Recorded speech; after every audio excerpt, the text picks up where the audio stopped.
James Leman, dude, so great to see you. It is such an honor to welcome you to Boundless Body Radio. Casey Ruff, my brother from another mother. What a pleasure it is to be back on Boundless Body Radio. Boundless Body, for those listeners just being introduced to me for the first time today, was so pivotal in my journey into becoming a carnivore and from being vegan. So I thanked Casey the last time. I'm going to thank you profusely again, Casey, for all the hard work you do. But I'm so grateful to you and everything that you put out there, man. It's tremendously helpful and was so helpful to me. And it's an honor to be back.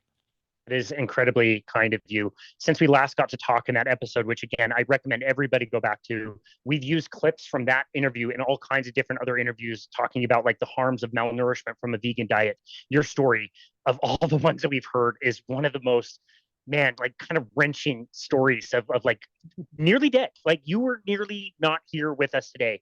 And I feel pretty confident in saying that we're friends. We got to hang out at KetoCon 2023, which is an absolute joy. I'm just curious, who is the bigger fanboy, you or me? Oh man, Casey, what an incredible weekend that was, man. I was reminiscing about it before our chat today, and it just brought back all kinds of memories. It was so great to meet people that I had connected with over the internet in person, like yourself, and to say thank you in person.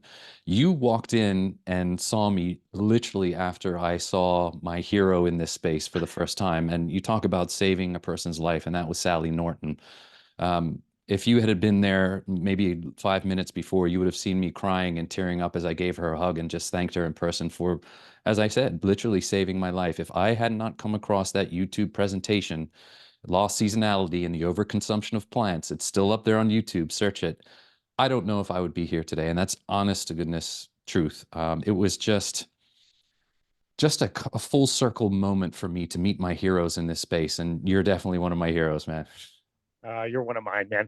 I couldn't believe after the story you told me how great you looked. When we say that you have recovered your health, man, the brightness of your skin, the muscle mass you've been able to add on, your countenance, the strength of your handshake, and all of it. Like you have really recovered your health. I would have no idea that you were the same person that I see in the before and after pictures that you post all the time.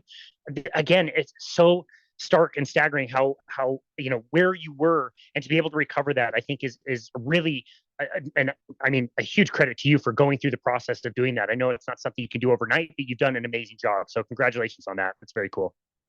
Thank you, man. And Casey, it was interesting because just this week I've made a post, just kind of going against the pervasive plant-based message that is out there. And the recent, I called it a propaganda-mentary, "You are what you eat," which was the twin study. And I did my Yeah. own twin study, which was me versus me.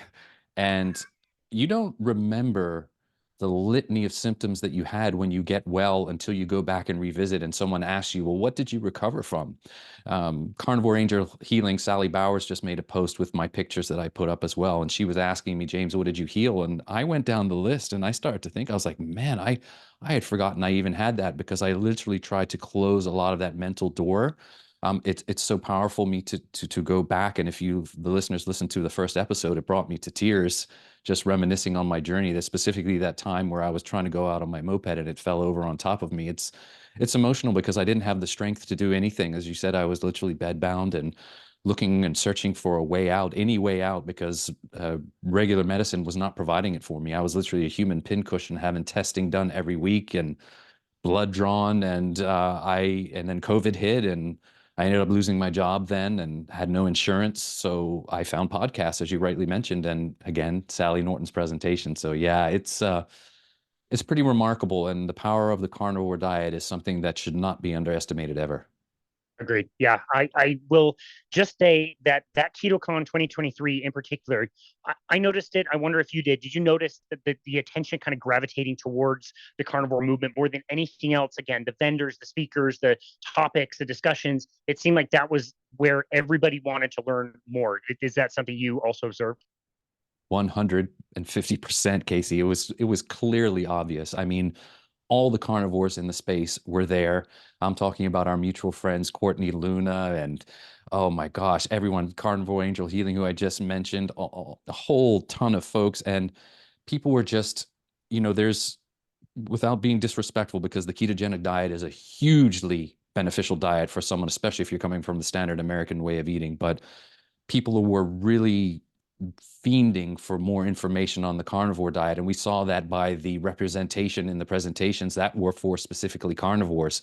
Dr. Baker's presentation, the carnivore panel, they were just packed to the gills. You and I sat there and just turned around and looked and were like, wow, this is something. Yeah, absolutely. I just got done talking with Danny Conway the other day, and she was part of the carnivore panel that was carnivore for women. And I made the point they had a separate panel end of the conference after a long day of lots of presentations, and it was carnivore for women, a very specific topic in a room that was bursting at the seams. I got there 15, 20 minutes early, and I had to sit on the floor at the very front of the room. I saw Sally Norton sitting down in the middle of the room, like on the carpet, like packed that room, men and women asking about a very specific topic, hormones and women, and like imagining this world where we're getting to this place where we can get into depth on certain things with carnivores. We're trying to all figure this out. It was really interesting to go back. I took a voice recording of that panel, so it was interesting to go back and listen to that and hear all the different opinions. And I realized we're at an interesting kind of crossroads with the carnivore diet, where more people know about it, more people are searching the term carnivore than they are searching the term vegan. There's a part of the community I get a little bit worried about as we shift into being more popular, that's going to be a little bit more dogmatic. And so I would really like to talk with you about that today. I want to hit your story first, but first of all, do you have any initial thoughts about that before we deep dive into some other things? So glad you asked this question, Casey, because it's particularly important to me, having come from eating a plant-based and vegan, despite what the vegans would tell you that I clearly was never vegan because now I'm eating meat again. I was vegan. I believed in everything that they had to sell. And as I mentioned before, I bought it hook, line, and sinker. I use that phrase a lot. And looking back on it now, I can see the dogma in that space because I see the repeated parroting of certain things that we now know to be untrue or not beneficial for the proper human diet, as Dr. Berry likes to call it. And unfortunately, I have seen it creeping in the carnivore space a little. You know, you've got to, if you're not getting better, you've got to carnivore harder. And I left that way of eating behind. I mean, I can remember if I was not feeling well on the vegan diet, I went online and someone, you've got to vegan harder, you've got to go raw vegan, you've got to juice harder, you've got to cleanse, detox, do all these things. We are all bio-individualistic. We know that. We have I believe, a proper human diet that should include good, nutritious animal foods, low oxalate vegetables and fruits, should you choose to include them, and they work for you. And we we can't just say this is the way that you've got to eat, and it has to hold ring true for everyone. And I just firmly believe that experiment with yourself, like I did with myself. As it turns out, for me, the best possible diet I've done every experiment on myself includes some dairy, a little bit. I've tend to gone overboard because I love it too much a little bit recently. Some low oxalate fruits, and that happens to be blueberries. You know that from the last episode. I still keep them in my diet because we now know that if you go too fast, too quickly, and lower those high fruits where I came from, or vegetables, excuse me, that can be quite painful. But yeah, that's a long-winded answer to say that we left that way behind. Carnivore should be for everyone. It should be all-encompassing. It's, as our dear friend Scott Myslinski likes to say, it's a rainbow. It's a compass, a spectrum, you know?